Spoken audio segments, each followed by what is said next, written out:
All right, so welcome back, everybody, for another deep dive. Another deep dive, yes. You know how we do it here? We do. One topic in depth, and today's topic is something you brought to us, right? Yes, I did. This devotional, The Watchman's Mandate. Okay. It's from Rhapsody of Realities by Pastor Chris, dated April 8th. Okay, yeah. Rhapsody of Realities, great stuff. And The Watchman's Mandate, that's... It's a pretty powerful image, right? Yeah. The idea of believers as watchmen. Yeah, and the devotional, I mean, right away, it goes right to the Old Testament for that, the foundation Yeah. of this idea, Isaiah 62, 6 and 7. 6 and 7, yeah. They really paint a picture, you know. I have set watchmen upon thy walls, O Jerusalem, which shall never hold their peace day nor night. Ye that make mention of the Lord, keep not silence, and give him no rest until he make Jerusalem a praise in the earth. Yeah, and it's like that phrase, give him no rest. I feel like, in the devotional, it really brings that forward. Like, what does that mean? Yeah, what does that mean? Because, of course, it's not like God needs rest, but it's like, the devotional really uses that as this idea of persistence. Yes, exactly. Relentless persistence. Like really being, just absolutely like, I'm not going to stop praying until, God's will's done. It speaks to the intensity of the intercession that's called for, Yeah, right? yeah. Like it really makes you consider what it means to persevere in prayer toward a specific end. Exactly. So this idea that believers today, we carry a similar responsibility. We're called king priests and watchmen, like modern day watchmen. Yeah. And there's this idea, we have this call to actively watch and pray. Yeah, it builds upon the broader concept of believers as priests who intercede. Right. But this watchman analogy adds a layer of vigilance, I think, to it, a proactiveness. Yeah. How does that, thinking of ourselves as watchmen, how does that change how we think about our spiritual lives? Yeah, it really shifts the perspective, doesn't it? Yeah. Yeah, it really does. And then the devotional goes into the New Testament, and it talks about Jesus in the Garden of Gethsemane. Yes. In Matthew 26:38. Yeah, my soul is exceeding sorrowful, even unto death tarry ye here, and watch with me.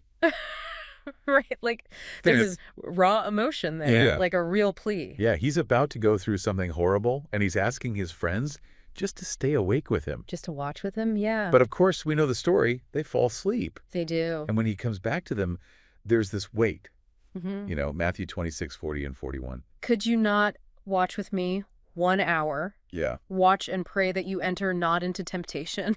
Right. And so there's this, it's not just that they couldn't stay awake, but it's like this, there's this connection between watching and praying and resisting temptation. Yeah. It's like this crucial link between our spiritual alertness and our ability to navigate challenges, right? It makes you wonder how does our, lack of vigilance in prayer leave us vulnerable? Totally. So the devotional is really saying we have to stay alert. We have to be persistent in our prayer life. Stay awake in the spirit. Yeah. Yeah. Be vigilant. Yeah. And that goes back to Isaiah, give him no rest till he establish and until he make Jerusalem a praise in the earth. Yeah, that idea of not giving God rest. Right. Through our prayers. How do different theological perspectives, do you think, interpret that? Yeah. Is it just about petition, or is there something more there, like an active participation in bringing about God's will? What does the devotional seem to land on with that phrase? Well, it really emphasizes the persistence in prayer.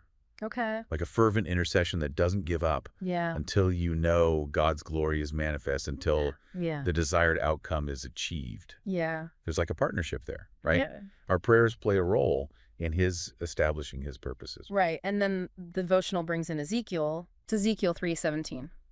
Son of man, I have made thee a watchman unto the house of Israel. Therefore, hear the word at my mouth and give them warning from me. So this adds another dimension, right? Yeah. It's not just about prayer now. Right. It's also about listening to God, communicating what's been heard. Yeah. Which might involve, a warning or a message of encouragement. Right. So it's like, how does the devotional talk about that? Like, what does that look like for us today? This idea of the watchman as a communicator. Yeah. Does it give any examples? Well, it talks about, being sensitive to God's voice Okay. and then sharing his guidance or insights with others, as appropriate. Right. Emphasizes the responsibility to speak truth and offer direction. Yeah. So if we put it all together, Isaiah, Jesus, Ezekiel, Yeah. we get this like image of the believer as, somebody who's interceding, who's staying alert, who's listening to God and then communicating to others. It's a multifaceted role. Right. It's a very active, engaged way of living out one's faith. Yeah. Yeah. It's definitely not passive at all. No. And the devotional, it brings this home with 1 Thessalonians 5:17, pray without ceasing. And James 5:16, which says, the effectual fervent prayer of a righteous man makes tremendous power available, dynamic in its working. It really emphasizes the impact of prayer. Yeah.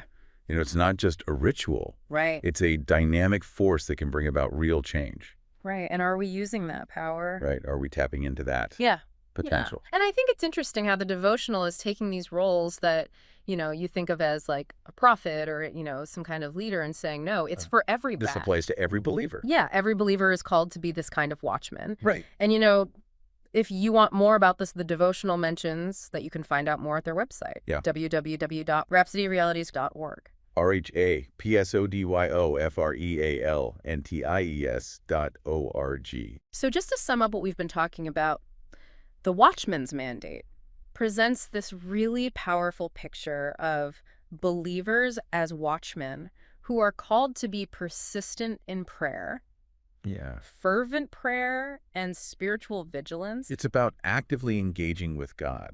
Yeah. For the fulfillment of his purposes. And not just in your own life, but in the world around you. In the world around you, exactly. So I think a really good question that we should all be thinking about now is, how does that change how we approach prayer? Yeah. How does that change how we engage with the world?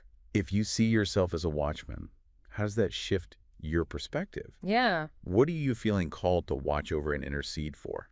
It's like taking prayer and turning it outward. It is, isn't it? It's so. We encourage you to reflect on this idea and see how it resonates with you. Think about your own understanding and experience. Exactly. Awesome. Well, thanks so much for joining us for another deep dive. It's been a pleasure. We'll see you next time. See you next time. Bye.